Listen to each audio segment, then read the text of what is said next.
नमस्कार दोस्तों, स्वागत है आप सभी का आपके अपने YouTube channel GS with Alam sir पे। दोस्तों, यह भारत के भूगोल का दूसरा श्रृंखला है, दूसरा वीडियो है जिसमें हम देखेंगे भारत में प्रायद्वीपीय नदियाँ या दक्षिण भारत की नदियाँ। तो शुरू करते हैं। प्रायद्वीपीय नदियाँ भारत में दो प्रकार की हैं। एक पश्चिमी घाट की प्रायद्वीपीय नदियाँ और दूसरी पूर्वी घाट की प्रायद्वीपीय नदियाँ। यदि इनको मैप में देखा जाए तो दक्षिण भारत या प्रायद्वीप का अपने मैप बना लेंगे। दिशा देखा जाए तो ये पश्चिम दिशा है। पश्चिम दिशा में अरब सागर है। पूर्व दिशा में बंगाल की खाड़ी है।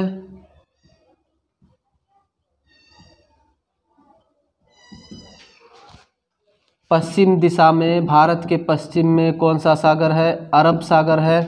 और भारत के पूर्व में कौन सा सागर या खाड़ी है? तो बंगाल की खाड़ी है। ये दक्षिण भारत में, यह दक्षिण भारत का प्रायद्वीप है। प्रायद्वीप किसे कहते हैं? प्रायद्वीप जो तीन ओर से जल से घिरी हुई आकृति होती है उसे कहते हैं। तीन ओर से जल से कैसे घिरा हुआ है? एक तरफ पश्चिम में अरब सागर, दूसरी तरफ पूर्व में बंगाल की खाड़ी और दक्षिण में हिंद महासागर। और ऊपर लिख दे रहे हैं हिंद महासागर भारत के दक्षिण में स्थित है। तो जो तीन ओर से जल से या समुद्र से घिरी हुई आकृति होती है उसे हम कहते हैं प्रायद्वीप। इंग्लिश में उसे पेनिनसुला कहते हैं, पेनिनसुला या प्रायद्वीप। तो जो नदियां भारत में प्रायद्वीप के क्षेत्र में बहती हैं उन्हें हम प्रायद्वीपीय नदियां कहते हैं। तो देख रहे होंगे दो श्रेणी यहाँ पर बना हुआ है। एक जो प्रायद्वीपीय नदियां पूर्वी घाट में अर्थात बंगाल की खाड़ी में अपना जल गिराती हैं। बंगाल की खाड़ी में जल गिराने वाली नदियां जिसे पूर्वी घाट की नदियां भी कहा जाता है। और दूसरा अरब सागर में जल गिराने वाली नदियां जिसे पश्चिमी घाट की नदियां कहा जाता है। शुरू करते हैं। पहला, पूर्वी घाट की नदियां। पूर्वी घाट की नदियां बंगाल की खाड़ी में अपना जल गिराती हैं। पूर्वी घाट की नदियों को पहले एक क्रम में हम देख लेते हैं, फिर उससे जो प्रश्न बनेगा उसकी सहायक नदियां इत्यादि सबको देखा जाएगा। अगर उत्तर से शुरू किया जाए तो सबसे पहले है दामोदर नदी, उसके बाद स्वर्ण रेखा नदी, उसके बाद वैतरणी नदी, वैतरणी नदी के बाद ब्राह्मणी नदी, ब्राह्मणी नदी के बाद महानदी, महानदी के बाद गोदावरी नदी जो सबसे लंबी नदी है दक्षिण भारत की। गोदावरी नदी के बाद कृष्णा नदी। कृष्णा नदी के दक्षिण में पेन्नार नदी और पेन्नार नदी के दक्षिण में कावेरी नदी। कावेरी नदी के दक्षिण में वैंगाई नदी और सबसे दक्षिण में या वैंगाई के दक्षिण में ताम्रपर्णी नदी। ताम्रपर्णी नदी यह पूर्वी घाट की या बंगाल की खाड़ी की उत्तर से दक्षिण के क्रम की नदियां हो गई। दामोदर नदी, स्वर्णरेखा नदी, वैतरणी नदी, ब्राह्मणी नदी, महानदी, गोदावरी नदी, कृष्णा नदी, पेन्नार नदी, कावेरी नदी, वैंगाई नदी, ताम्रपर्णी नदी। इनमें दामोदर नदी, स्वर्णरेखा नदी और ब्राह्मणी नदी तीनों का उद्गम स्थल एक स्थान पर है जिसे कहा जाता है छोटा नागपुर का पठार। छोटा नागपुर के पठार से तीन नदियां निकलती हैं, दामोदर नदी, स्वर्णरेखा नदी और ब्राह्मणी नदी। वैतरणी नदी का उद्गम स्थल उड़ीसा में क्योंझर पठार है। वैतरणी नदी का उद्गम स्थल उड़ीसा में क्योंझर पठार है। स्वर्णरेखा नदी को जैविक मरुस्थल कहा जाता है। स्वर्णरेखा नदी को जैविक मरुस्थल कहा जाता है क्योंकि झारखंड के प्रमुख औद्योगिक नगर टाटानगर और जमशेदपुर स्वर्णरेखा नदी के किनारे स्थित हैं। इसके बाद दामोदर नदी गंगा नदी जो है उसी की पश्चिम बंगाल में दो शाखा बन जाती है। एक गंगा नदी प्रमुख हो जाएगी, गंगा नदी, और दूसरी शाखा कहलाती है हुगली नदी। हुगली नदी गंगा की ही दूसरी शाखा जो अलग हो जाती है पश्चिम बंगाल में, उसे कहते हैं। हुगली नदी की ही सहायक नदी है दामोदर नदी। दामोदर नदी किसकी सहायक नदी है? हुगली नदी की सहायक नदी है। और हुगली नदी पर ही भारत का प्रमुख नगर कोलकाता स्थित है। कोलकाता किस नदी के किनारे स्थित है? हुगली नदी के किनारे स्थित है। और कोलकाता भारत का एकमात्र नदी बंदरगाह है। बंदरगाह क्या होता है? बंदरगाह जो समुद्र के किनारे स्थित होते हैं, पोत या विमान वाहक पोत या समुद्री यातायात के लिए जो नौ संचालन के लिए जहाज का स्टेशन होता है उसे कहते हैं बंदरगाह। बंदरगाह समुद्र के किनारे होता है। समस्त बंदरगाह समुद्र के किनारे हैं, चाहे मुंबई हो, चाहे कांडला हो, चाहे गोवा हो, मर्मगोवा हो, या फिर चेन्नई हो, मंगलुरु हो, या विशाखापत्तनम हो, पाराद्वीप हो, ये सब समुद्र के किनारे हैं। लेकिन एकमात्र नदी बंदरगाह कोलकाता को कहा जाता है क्योंकि कोलकाता समुद्र पे नहीं है बल्कि हुगली नदी पर है। हुगली नदी से आयात निर्यात होता है समुद्र में और समुद्र से अन्य देशों में। ठीक, इसके बाद है ब्राह्मणी नदी के दक्षिण में महानदी। महानदी का उद्गम स्थल है छत्तीसगढ़ में दंडकारण्य पठार। दंडकारण्य पठार महानदी का उद्गम स्थल है दंडकारण्य पठार छत्तीसगढ़ में। और महानदी के किनारे एक प्रमुख नगर है कटक। कटक उड़ीसा का एक प्रमुख नगर है। महानदी के दक्षिण में गोदावरी नदी है। गोदावरी नदी प्रायद्वीपीय भारत की सबसे लंबी नदी है।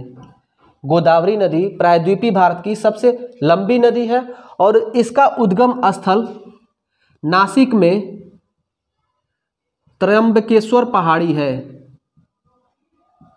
नासिक में त्र्यंबकेश्वर पहाड़ी से गोदावरी नदी का उद्गम स्थल है जो पश्चिमी घाट पर भी स्थित है। पश्चिमी घाट के नासिक के त्र्यंबकेश्वर पहाड़ी से गोदावरी नदी निकलती है।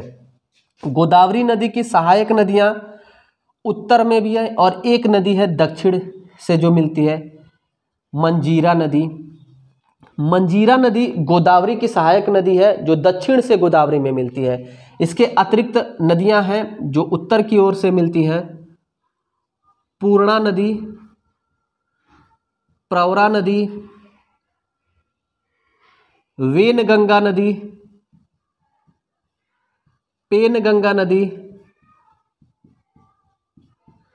प्राणहिता नदी और इंद्रावती नदी।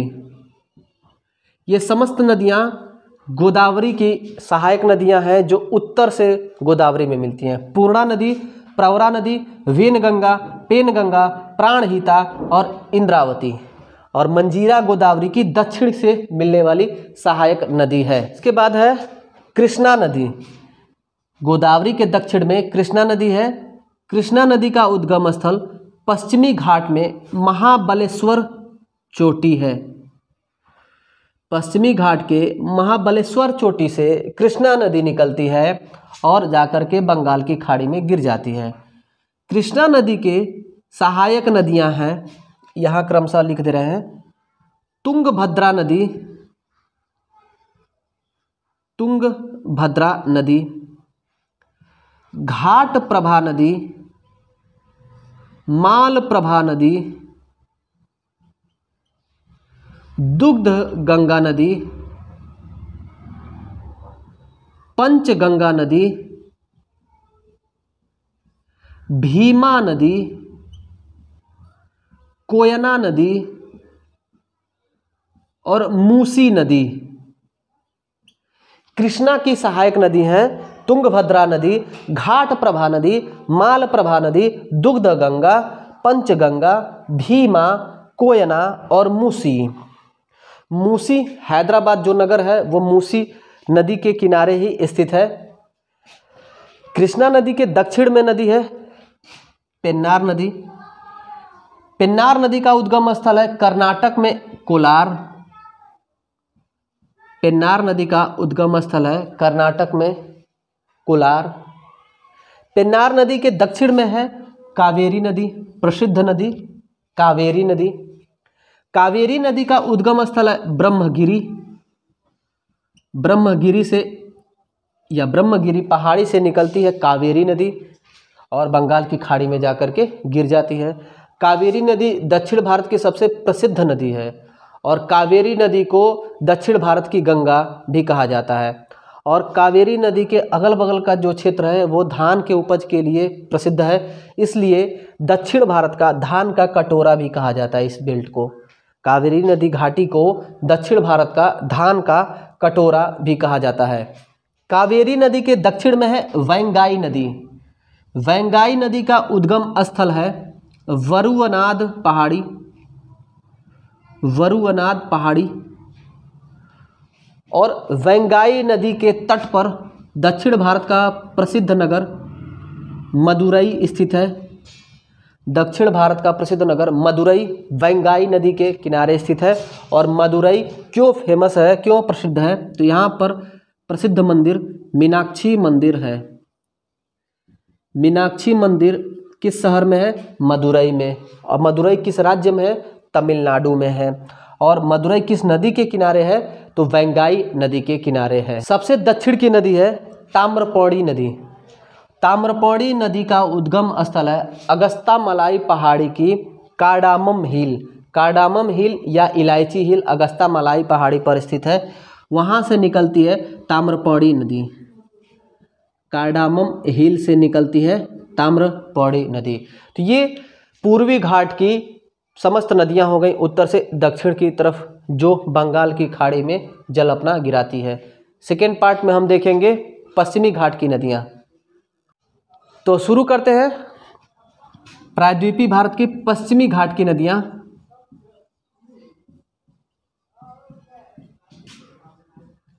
पश्चिमी घाट की नदियाँ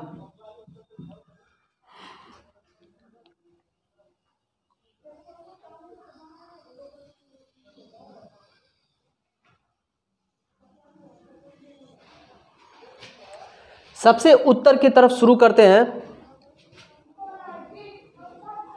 यह पर्वत है अरावली पर्वत।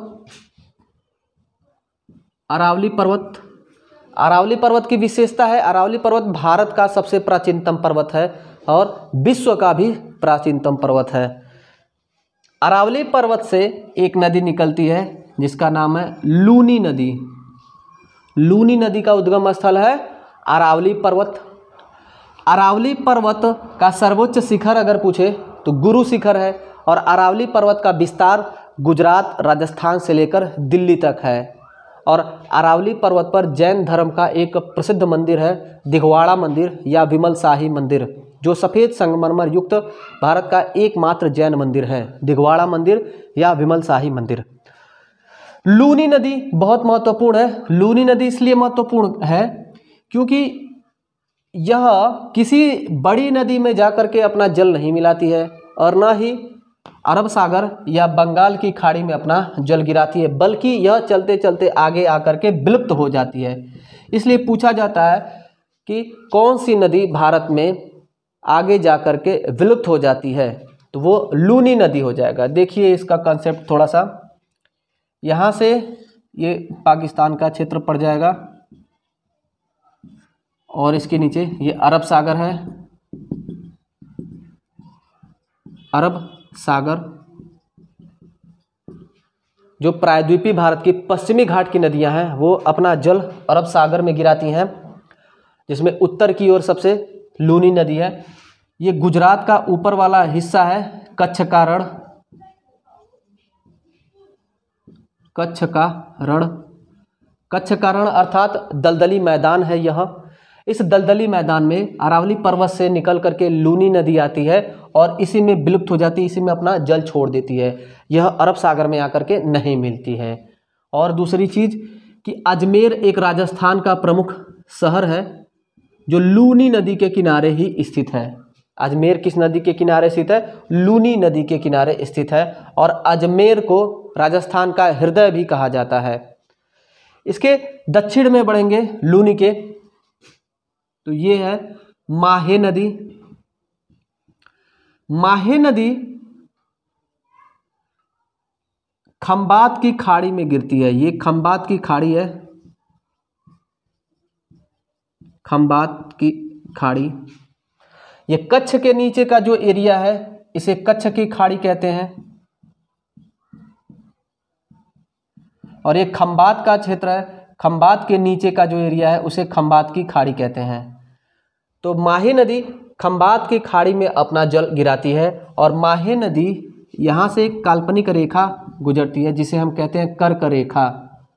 कर्क रेखा, माहे नदी कर्क रेखा से 2 बार गुजरती है या माहे नदी कर्क रेखा को 2 बार काटती है। तो प्रश्न पूछता है कर्क रेखा से 2 बार गुजरने वाली नदी कौन है, या कर्क रेखा को 2 बार काटने वाली नदी कौन है? तो माहे नदी है। माहे नदी के उत्तर में गुजरात में एक नदी है जो खंबात की खाड़ी में अपना जल गिराती है, उसका नाम है साबरमती नदी।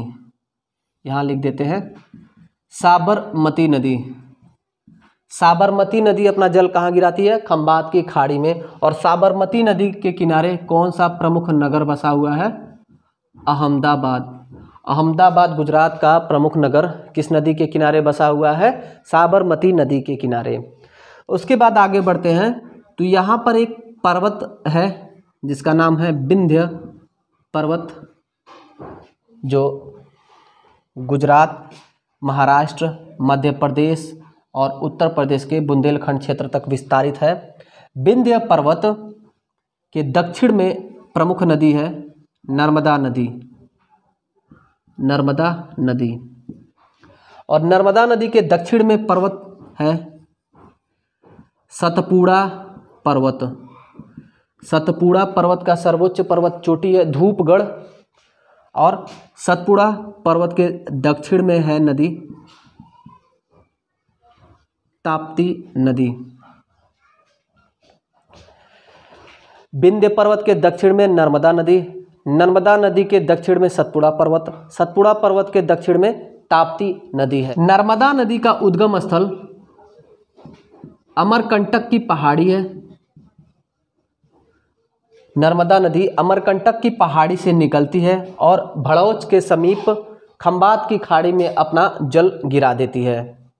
नर्मदा नदी पर जबलपुर के समीप एक जलप्रपात स्थित है जिसका नाम है भेड़ा घाट। भेड़ा घाट जलप्रपात किस नदी पर स्थित है? नर्मदा नदी पर। और नर्मदा नदी के किनारे प्रमुख नगर कौन सा है? जबलपुर। या जबलपुर किस नदी के किनारे है? नर्मदा नदी के किनारे है। नर्मदा नदी के दक्षिण में है सतपुड़ा पर्वत और सतपुड़ा पर्वत के दक्षिण में है ताप्ती नदी। ताप्ती नदी का उद्गम स्थल है बैतूल पहाड़ी। बैतूल पहाड़ी। और ताप्ती नदी खंबात की खाड़ी में अपना जल गिरा देती है। ताप्ती नदी के किनारे प्रसिद्ध नगर है सूरत। ताप्ती नदी के दक्षिण में मांडवी नदी है और उसके समीप ही जुआरी नदी है। मांडवी और जुआरी ये दोनों नदियां गोवा में हैं और इन दोनों का उद्गम स्थल पश्चिमी घाट है। पश्चिमी घाट। गोवा की राजधानी है पणजी और पणजी मांडवी नदी के किनारे स्थित है। गोवा की राजधानी पणजी किस नदी के किनारे स्थित है? मांडवी नदी के किनारे स्थित है। मांडवी और जुआरी के दक्षिण में यानी गोवा के दक्षिण में आएंगे तो कर्नाटक के क्षेत्र में सारावती नदी है। सारावती नदी कर्नाटक में पश्चिमी घाट से निकलती है और अरब सागर में जाकर के गिर जाती है। सारावती नदी पर जोग या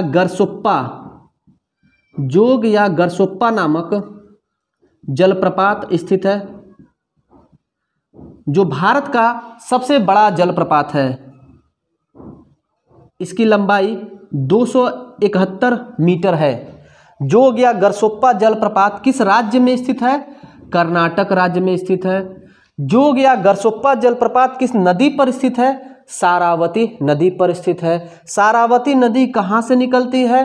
तो कर्नाटक में पश्चिमी घाट से निकलती है, और सारावती नदी के दक्षिण में पश्चिमी घाट से ही गंगावेली नदी निकलती है। गंगावेली नदी कहाँ से निकलती है? पश्चिमी घाट कर्नाटक के क्षेत्र से। इसके बाद दक्षिण में केरल का राज्य है, केरल का क्षेत्र है। केरल से क्रमशः 3 नदी है। सबसे पहली नदी है पेरियार नदी, दूसरी नदी है भरतपुझा नदी, और तीसरी सबसे दक्षिण की नदी है पाम्बा नदी। तो पेरियार नदी, भरतपुझा नदी और पाम्बा नदी कहाँ से होकर गुजरती है, किस राज्य से होकर गुजरती है? तो केरल राज्य से होकर के गुजरती है। और केरल की सबसे लंबी नदी कौन सी है? तो वो भरतपुझा नदी है। केरल की दूसरी सबसे लंबी नदी कौन सी है? तो पेरियार नदी है, याद रखिएगा। और पेरियार नाम से कुछ भी पूछे, पेरियार नाम से राष्ट्रीय उद्यान, पेरियार नाम से झील, पेरियार नाम से जनजाति, पेरियार नाम से नदी, तो वो सब केरल में हो जाएगा। तो ये हमारा पश्चिमी घाट की नदियाँ हुई। ये पश्चिमी घाट की नदियों का लोकेशन हुआ। इससे संबंधित एक कॉन्सेप्ट बहुत ज़्यादा पूछता है, उसको हम देख लेंगे। उससे पहले 1 मिनट में हम इसको फास्ट रिवाइज कर लेते हैं। अरावली पर्वत है, अरावली पर्वत में लूनी नदी यहाँ से निकलती है और कच्छ के दलदली मैदान में विलुप्त हो जाती है। उसके बाद साबरमती नदी है, जो खंबात की खाड़ी में गिर जाती है और अहमदाबाद साबरमती नदी के किनारे स्थित है। साबरमती नदी के दक्षिण में लूनी माही नदी है। माही नदी कर्क रेखा से 2 बार होकर के गुजरती है। माही नदी के दक्षिण में विंध्य पर्वत है, और विंध्य पर्वत के दक्षिण में अमरकंटक की पहाड़ी से नर्मदा नदी निकलती है, और नर्मदा नदी पर भेड़ाघाट जलप्रपात है। और भेड़ाघाट जलप्रपात किस शहर के समीप है? तो जबलपुर शहर के समीप है।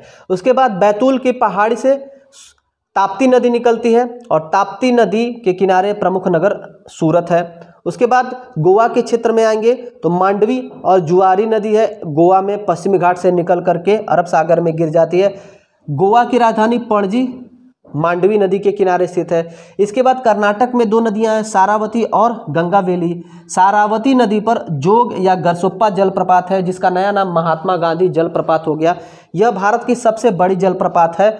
और अगर ऊंची जलप्रपात पूछे, भारत की सबसे ऊंची जलप्रपात, तो वो हो जाएगा कुंचिकल जलप्रपात।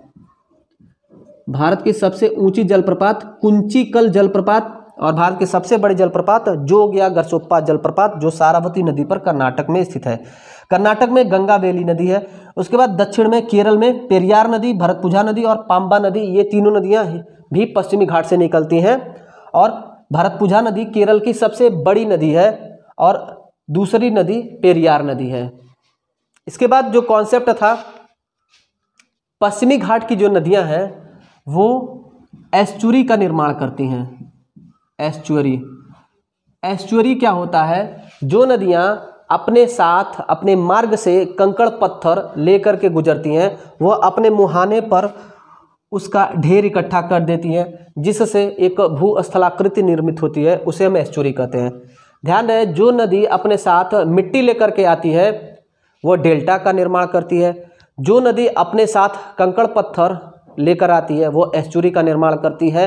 नर्मदा, ताप्ती, मांडवी, जुआरी, ये सभी नदियां हैं जो एस्चुरी का निर्माण करती हैं। सामान्यतः परीक्षा में नर्मदा और ताप्ती से प्रश्न पूछता है कि नर्मदा और ताप्ती नदी डेल्टा बनाती है या एस्चुरी बनाती हैं, तो ये दोनों एस्चुरी बनाती हैं। इसके अलावा भी जो नदियाँ पश्चिमी घाट की वो सब एस्चुरी बनाती है। एस्चुरी का निर्माण किससे होता है? कंकड़ और पत्थर से होता है। और नर्मदा, ताप्ती या पश्चिमी घाट की सभी नदियों को विपरीत बहने वाली नदी भी कहा जाता है। विपरीत बहने वाली नदी, यानी नर्मदा नदी को विपरीत बहने वाली नदी कहते हैं, ताप्ती नदी को विपरीत बहने वाली नदी कहते हैं, मांडवी, जुआरी, सारावती, गंगाबेली, पेरियार, भरतपुजा और पाम्बा, ये सभी नदियों को विपरीत बहने वाली नदी कहते हैं। क्यों कहते हैं? क्योंकि भारत का पश्चिमी घाट काफ़ी ऊंचाई पर है और पूर्वी घाट ढलान है, तो नदियों का जो दिशा होना चाहिए पूर्व की ओर होना चाहिए, लेकिन पश्चिमी घाट में रिफ्ट होने की वजह से, भ्रंश होने की वजह से, टूट फूट होने की वजह से उसके बीच से होकर के नदियाँ गुजर जाती हैं, जिसके साथ ही साथ वो कंकड़ पत्थर भी लेकर के जाती हैं और अपने मुहाने पर एस्चुरी का निर्माण कर देती हैं और उल्टा बहती हैं, इसलिए इसको विपरीत बहने वाली नदी भी कहा जाता है।